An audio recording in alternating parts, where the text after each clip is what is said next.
नमस्कार दोस्तों, आपके अपने YouTube चैनल पर एक बार पुनः आप सभी का स्वागत है। जैसा कि आपको पता है, राजस्थान एलडीसी एग्जाम्स को टारगेट करके हम क्लासें ले रहे हैं और हमने उसमें शुरुआत करी थी मॉडर्न हिस्ट्री की। और मॉडर्न हिस्ट्री के लगातार मराठों के हस्तक्षेप से लेकर के हम कंटिन्यूअस क्लासें ले रहे हैं। ये सारी क्लासें आपको यूट्यूब चैनल पर मेरे मिल जाएंगी, आप उनको सबको देखिएगा। लगातार आपको क्लासें मिल रही हैं जिससे आपका कॉन्सेप्ट लगातार क्लियर होता चला जाएगा। तो हम बात कर रहे थे 1857 की पिछले लेक्चर में। उसी क्लास को अब आगे बढ़ाते हुए देखते हैं कि वहां तक हमने पढ़ लिया था नीमच के विद्रोह तक। तो नीमच के बाद विद्रोह कहाँ हुआ और कैसे हुआ उसको समझना है। तो देखते हैं, स्टार्ट करते हैं नीमच। नीमच के बाद हमने स्टार्ट करने के लिए देखा था कि नीमच के बाद विद्रोह कहाँ हुआ। तो इसको देखिएगा, नीमच के बाद विद्रोह को देखने की के लिए करेंगे कि नीमच के बाद विद्रोह आपको कहाँ मिलता है। देखिएगा, नीमच में विद्रोह हुआ था और मैंने कहा था नीमच का जो विद्रोह हुआ था उसके अंदर नीमच से जो विद्रोही थे वो कहाँ गए। वो धीरे धीरे चित्तौड़गढ़ के अंदर निम्बाहेड़ा, निम्बाहेड़ा से बनेड़ा, बनेड़ा से अमीरगढ़, अमीरगढ़ से शाहपुरा तक गए और शाहपुरा के बाद वो देवली टोंक तक पहुंचे और देवली टोंक के अंदर भी विद्रोह हुआ और छावनी को आग लगा दी गई और विद्रोही सारे मिल गए और वो सारे कहाँ चले गए थे, आगरा चले गए थे और दिल्ली, आगरा से दिल्ली, यहां तक हमने बात कर ली थी। अब उससे अगली छावनी की बात करते हैं। तो यह है एरिनपुरा छावनी। जब हम स, आप क्रांति को पढ़ते हैं तो क्रांति के अंदर दो महत्वपूर्ण जगह देखने को मिलती है। नसीराबाद तो इसलिए पढ़ते हैं क्योंकि नसीराबाद से तो क्रांति प्रारंभ हुई थी, लेकिन दो मुख्य सेंटर, एक कोटा और एक एरिनपुरा। पहले बात करेंगे एरिनपुरा में क्योंकि उससे पहले एरिनपुरा में विद्रोह हुआ था। अब एरिनपुरा क्या है, तो एरिनपुरा आपको पता ही है पाली के अंदर है, ठीक है। और यहां पर एक बटालियन रहा करती जिसका नाम था Jodhpur legion. Jodhpur legion battalion थी और ये बटालियन जो थी, इस बटालियन के अंदर पुरवैया सैनिक हुआ करते थे। इस बटालियन में पूर्वी भारत के सैनिक हुआ करते थे जिन्हें पुरवैया कहा जाता था, यूपी और बिहार वाले क्षेत्र के।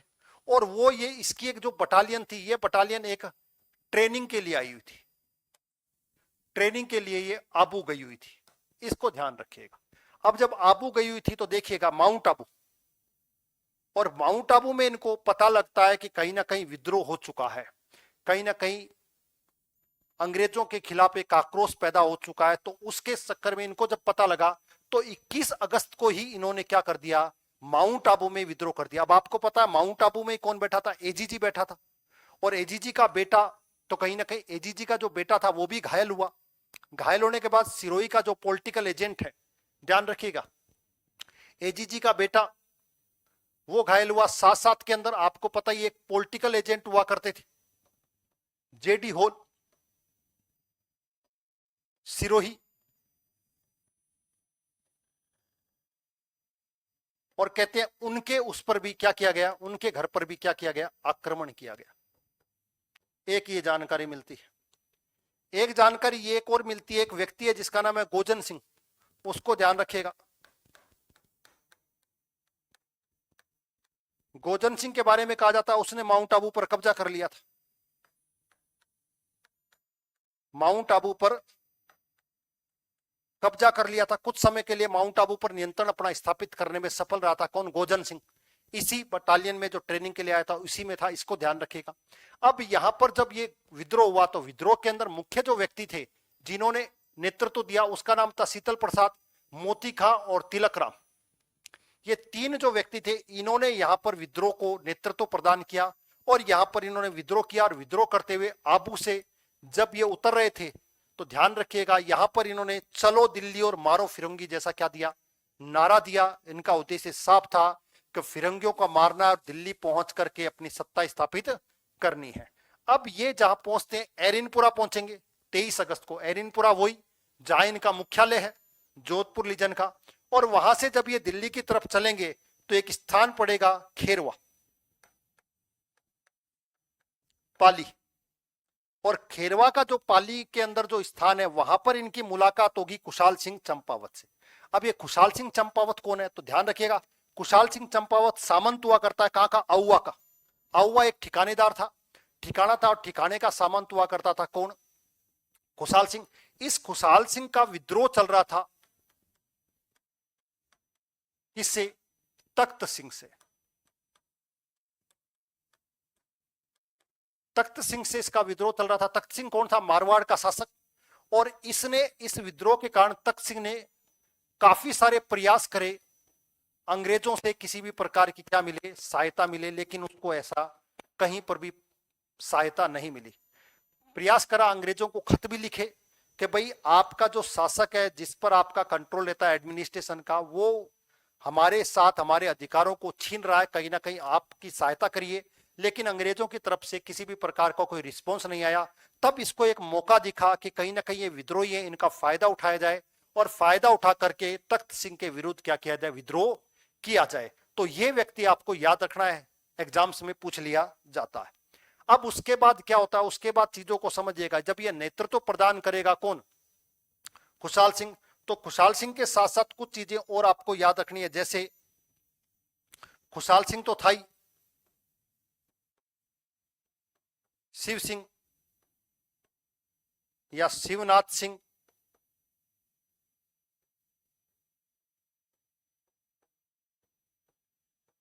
पृथ्वी सिंह, काफी सारे ठिकानेदार इसके साथ मिल चुके थे, ध्यान रखिएगा।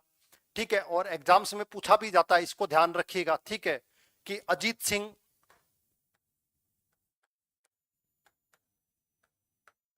अलनियावास का,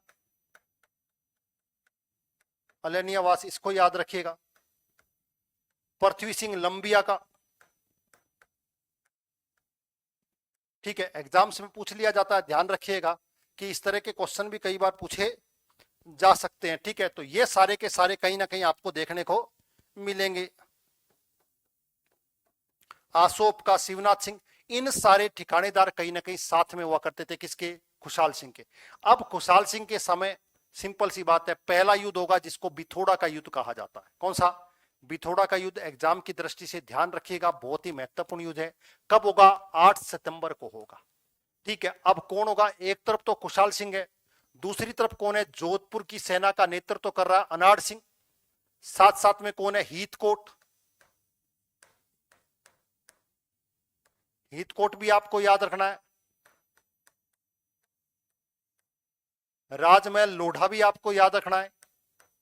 ये सब कहीं ना कहीं एक तरफ हुआ करते थे, और सामने कौन था? खुशहाल सिंह। और खुशहाल सिंह के साथ जितने भी ठिकानेदार थे, और ठिकानेदार के साथ साथ जितने भी विद्रोही थे, इन सब के बीच में संघर्ष होगा बिथोड़ा नामक स्थान पर। और कहीं ना कहीं ध्यान रखिएगा, इसमें ओनाड सिंह की क्या हो गई? मृत्यु हो गई। जो कि आपको पता ही है कि जोधपुर का जो किलेदार है, किलेदार के पद पर रहा करते थे, और इसकी क्या हो गई? मृत्यु हो गई। एक चीज तो ये ध्यान रखना। इसके बाद अगला संघर्ष होगा चेलावास का युद्ध। ये इससे भी ज्यादा महत्वपूर्ण युद्ध है, चेलावास का युद्ध। चेलावास के युद्ध में क्या हुआ?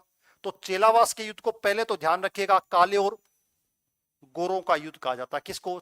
चेलावास के युद्ध को। एक चीज और ध्यान रखना, 1857 की क्रांति को काले और गोरों के युद्ध के रूप में भी जाना जाता है, इसको ध्यान रखिएगा। एक अंग्रेज हुए हैं जिनका नाम है मेंडले।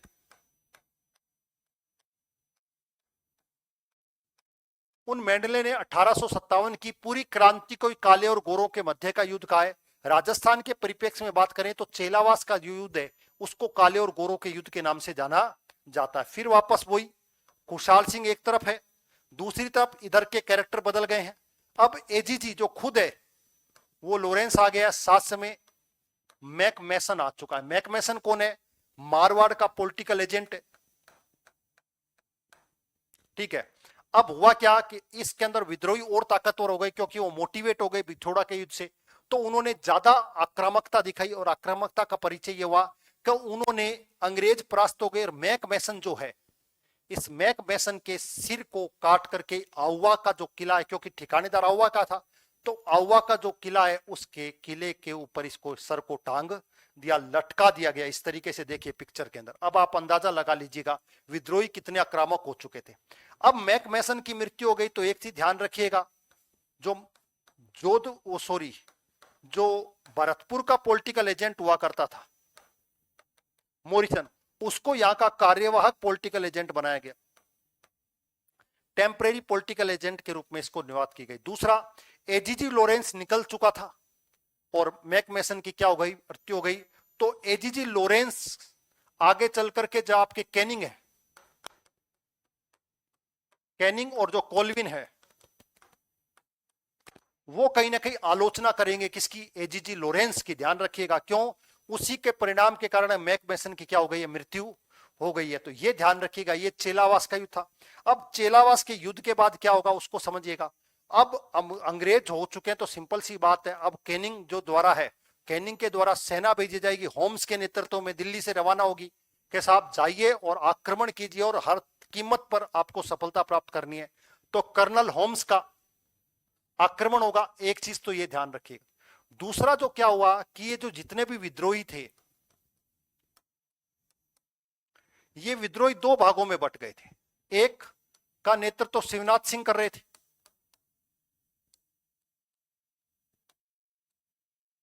ये कहां जाएंगे, दिल्ली। लेकिन दिल्ली से पहले ही एक स्थान पड़ता है नारनौल, हरियाणा के अंदर, वहां पर इनका सामना होगा अंग्रेज बटालियन से, जिसका नेतृत्व कर रहा होगा गेराल्ड। गेराल्ड के नेतृत्व में इनका सामना होगा और इस लड़ाई में शिवनाथ सिंह की क्या होगी, पराजय होगी। गेराल्ड की क्या होगी, मृत्यु होगी। और ये क्या कर देगा, आत्मसमर्पण कर देंगे, सरेंडर कर देंगे। एक चीज तो ये ध्यान रखना, एक तो ये भाग गया। दूसरा भाग जो था उसमें खुशहाल सिंह चंपावत और साथ में थे उसका भाई पृथ्वी सिंह। ये दूसरा ग्रुप हो गया। तो विद्रोही दो भागों में बट गए थे, उसमें से दूसरा भाग ये था। अब ये जो थे, अब 20 जनवरी को किसको, 20 जनवरी को आहुआ पर क्या किया गया, आक्रमण किया गया। किसके नेतृत्व में, होम्स के नेतृत्व में। जब होम्स के नेतृत्व में आक्रमण हुआ तो कहीं ना कहीं खुशहाल सिंह को स्थितियों का आभास हुआ कि स्थितियां अपने फेवर में नहीं है। तो ध्यान रखिएगा, तो खुशहाल सिंह जो है, खुशहाल सिंह मेवाड़ चला गया और मेवाड़ के अंदर जो स्थान है कोठरिया, उस कोठरिया के रावत जोध सिंह ने इसको क्या दी, शरण दी। एक चीज तो ध्यान रखना। दूसरा, अब जब ये आहुआ का आक्रमण किया तो इस समय यहां पर कौन था, यहां पर था पृथ्वी सिंह। तो इस लड़ाई को कहीं ना कहीं आहुआ का युद्ध भी कहा जाता है, इसको भी याद रखिएगा, 20 जनवरी को। और यहां पर पृथ्वी सिंह रह गया और कहीं ना कहीं वो निकल गया, कौन, खुशहाल सिंह। और खुशहाल सिंह कोठरिया के रावत से थी, आगे चल करके आत्मसमर्पण करेंगे 8 अगस्त 1860 में। कहां पर, नीमच में करेंगे। और मेजर टेलर के कमीशन ने इनको निर्दोष घोषित कर दिया, इसको ध्यान रखिएगा। और लगभग कहते हैं कि उसके बाद इनकी मृत्यु हो गई। और मृत्यु के बाद ध्यान रखिएगा, इनका जो उत्तराधिकारी है उसका भी नाम याद रखिएगा। इनका जो उत्तराधिकारी है वो उत्तराधिकारी का नाम था देवी सिंह। अब अंग्रेजों ने इनको, टेलर जो आयोग बनाया गया, टेलर आयोग ने इनको निर्दोष साबित कर दिया। तो इसका मतलब एक चीज आपको समझनी चाहिए कि खुशहाल सिंह चंपावत कहीं ना कहीं अंग्रेजों को यह आभास हुआ कि वो अंग्रेजों के विरुद्ध नहीं था, वो तख्त सिंह के विरोध में था। इसी का परिणाम ये हुआ कि इतना लड़ाई लड़ने के बावजूद भी आप उसको निर्दोष घोषित कर रहे हो, तो इसके पीछे कोई ना कोई कारण तो अवश्य रहा होगा। नहीं तो अंग्रेज सामान्य रूप से किसी को छोड़ने वाले नहीं है। और जिसमें कि उनके पॉलिटिकल एजेंट का सर काट करके अगर किले पर लटका दिया गया तो बिल्कुल भी संभव नहीं है। इसका मतलब कहीं ना कहीं ये भूमिका संदिग्ध नजर आती है। दूसरा, पृथ्वी सिंह लड़ते हुए इसकी मृत्यु हो गई। और कहते हैं 24 जनवरी को नियंत्रण हो गया आहुआ के ऊपर, किसका, आहुआ पर अधिकार कर लिया गया। और 124 क्रांतिकारी पकड़े गए और 24 को क्या दे दी गई, फांसी दे दी गई। इस तरीके से जो आहुआ का संग्राम था वो कहीं ना कहीं समाप्त हुआ। इसको थोड़ा सा ध्यान रखिएगा। नेक्स्ट बात करें, अब इसके बाद होता कोटा के अंदर विद्रोह आपको देखने को मिलेगा। किसके अंदर, कोटा के अंदर। तो कोटा के विद्रोह की बात करें तो कोटा का विद्रोह 15 अक्टूबर को होगा। पहली चीज ध्यान रखिएगा, सीरीज बाय सीरीज चल रहे हैं। पहले कहां पर हुआ था, नसीराबाद, उसके बाद नीमच, नीमच से वो टोंक गई तो टोंक में हुआ, टोंक के बाद एरिनपुरा, एरिनपुरा के बाद कोटा। यहां पर कौन है, तो एक जयदयाल वकील साहब और एक मेहराब खां, इनका संबंध कहीं ना कहीं भरतपुर, मथुरा से माना जाता है। और इनका संबंध कहीं ना कहीं करौली से। एक चीज तो ये ध्यान रखिएगा। दूसरा, अब हुआ क्या कि यहां पर भी विद्रोही हो गए। अब एक चीज नोटिस करिएगा, कोटा का जो विद्रोह है उसको जन विद्रोह कहा जाता है। इंपोर्टेंट बात यह है, आपसे पूछा जाए क्रांतिका में कौन सा विद्रोह हुआ जिसको जन विद्रोह का दर्जा दिया जाता है, तो कोटा के विद्रोह को दिया जाता है। अब यहां पर स्थिति और ज्यादा भयानक हो गई आहुआ से भी। देखिएगा, मेजर बर्टन जो पॉलिटिकल एजेंट हुआ करते थे यहां पर, उनके दोनों पुत्र डॉक्टर सेल्डर कोटम, इनकी सबकी क्या कर दी गई, हत्या कर दी गई। इंपोर्टेंट चीज ध्यान रखिएगा, एग्जाम्स में बहुत बार पूछा जाता है कि किसके द्वारा किसकी हत्या की गई, इसको ध्यान रखिएगा। इसके अलावा एक चीज और ध्यान रखिएगा, एक और व्यक्ति है जिसका नाम है देवीलाल। ये देवीलाल क्या था, इसका प्रतिनिधि हुआ करते थे। राम सिंह का प्रतिनिधि होता था देवीलाल, तो देवीलाल की भी क्या कर दी गई, हत्या कर दी गई। अब आप अंदाजा लगाए, इतना विद्रोह हुआ और परिणाम स्वरूप महाराव राम सिंह को किले में क्या कर दिया गया, नजरबंद कर दिया गया। और विद्रोहियों के बारे में कहा जाता है उन्होंने 6 माह तक कोटा को क्या किया, नियंत्रित किया। एक चीज तो आपको ही ध्यान रखनी, एग्जाम में पूछ लिया जाता है। इसके अलावा यहां पर और भी आपको याद रखने, रतनलाल, जियालाल, ये कैरेक्टर भी आपके एग्जाम्स में पूछ लिए जाते हैं, इसको ध्यान रखिएगा। एग्जाम्स की दृष्टि से है तो छोटे छोटे नाम भी आपको याद रखने। तो इन्होंने विद्रोह किया और पूर्ण रूप से कंट्रोल कर लिया किसको, कोटा को। 6 महीने तक विद्रोहियों का पूर्ण नियंत्रण रहा। और मार्च 1858 में जनरल रॉबर्ट्स, इसको ध्यान रखिएगा, अब ये जनरल रॉबर्ट्स हैं, ये सहायता लेगा किसकी, मदन पाल की। अब मदन पाल कौन है, करौली का शासक है। करौली के शासक से क्या लेगी, सहायता ली जाएगी। और कहीं ना कहीं जनरल रॉबर्ट्स के नेतृत्व में कोटा पर पुनः नियंत्रण स्थापित किया जाएगा। एग्जाम्स में इसको ध्यान रखिएगा, ठीक है। अब यहीं पर एक चीज और ध्यान रखें, रॉबर्ट्स, तो रॉबर्ट्स के नेतृत्व में ही एक आयोग बनाया जाएगा। आयोग जांच करेगा किसकी, राम सिंह की, कि ये राम सिंह कहीं ना कहीं इसमें क्रांतिकारियों के साथ हैं या नहीं है। तो कहीं ना कहीं इस तरीके से अंग्रेजों ने ये जो आयोग बनाया, इसने भी अपनी जांच रिपोर्ट में ये माना कि राम सिंह कहीं ना कहीं विद्रोहियों के या तो समर्पण कर दिया था या विद्रोहियों के सामने कहीं ना कहीं सरेंडर कर चुका था। कौन, राम सिंह। तो कहते हैं राम सिंह डायरेक्ट नहीं तो इनडायरेक्ट कहीं ना कहीं विद्रोह के रूप में भूमिका रही होगी। परिणाम स्वरूप राम सिंह की जो सलामी है, तोपों की सलामी का मतलब होता है सम्मान, तो राम सिंह की सलामी जो तोपों की थी, वो तोपों की सलामी की जो तोपों की संख्या थी वो क्या कर दी गई, तोपों की संख्या कम कर दी गई। जिसका मतलब है, सिंपल सी बात है कि कहीं ना कहीं इसके सम्मान को कम किया गया, इसकी रैंक को कम किया गया। और मदन पाल को रैंक को बढ़ा दिया गया क्योंकि उन्होंने अंग्रेजों की क्या करी थी, सहायता करी थी। इसको आपको एग्जाम्स में ध्यान रखना। दूसरा एक चीज और ध्यान रखना, इनके बीच में एक चीज और होती है, जयदयाल मेहराब खां और राम सिंह के बीच में भी एक समझौता हुआ होता है, ऐसी भी जानकारी मिलती है कि एक समझौता कराया था। मथुराधीश का जो मंदिर है, कोटा का मंदिर है, उनके जो गुसाई थे कन्हैया लाल,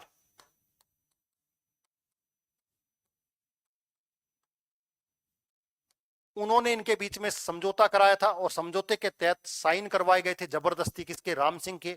और ये बताया गया था कि आपके कहने पर ही, उसमें लिखाया था समझौते में कि आपके कहने पर ही हमने इन सब की क्या करी है, हत्या करी है। और मेजर बर्टन का जो सर काट करके पूरा कोटा के अंदर भी घुमाया गया था, इसको भी याद रखिएगा, ठीक है। अब कोटा के अंदर देख लीजिएगा, कोटा की मुक्ति होगी 6 महीने तक। 6 महीने तक कोटा को कंट्रोल किया गया।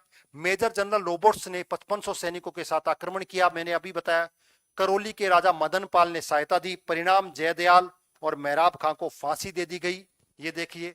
और कोटा का जो राजा है, देखिए, उसकी तोपों की संख्या को घटा दिया गया और करौली के शासक की तोपों की संख्या को बढ़ा दिया गया और उसको उपाधि दी गई GCSI, ग्रेट कमांडर ऑफ, ध्यान रखिएगा, ठीक है। तो ये इस तरह की उपाधि देने का मतलब, टाइटल देने का मतलब ग्रेट कमांडर, सैल्यूट। तो आप अंदाजा लगाइए कि वो उसी को दी जाएगी जिन्होंने इनकी कहीं ना कहीं सहायता करी है। तो आज के लिए इतने क्लास काफी होगी।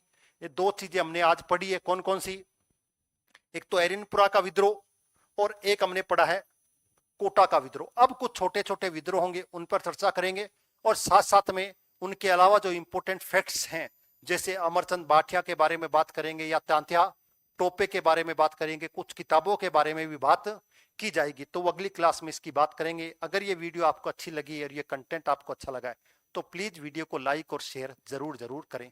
Thank you very much. जय हिंद, जय भारत।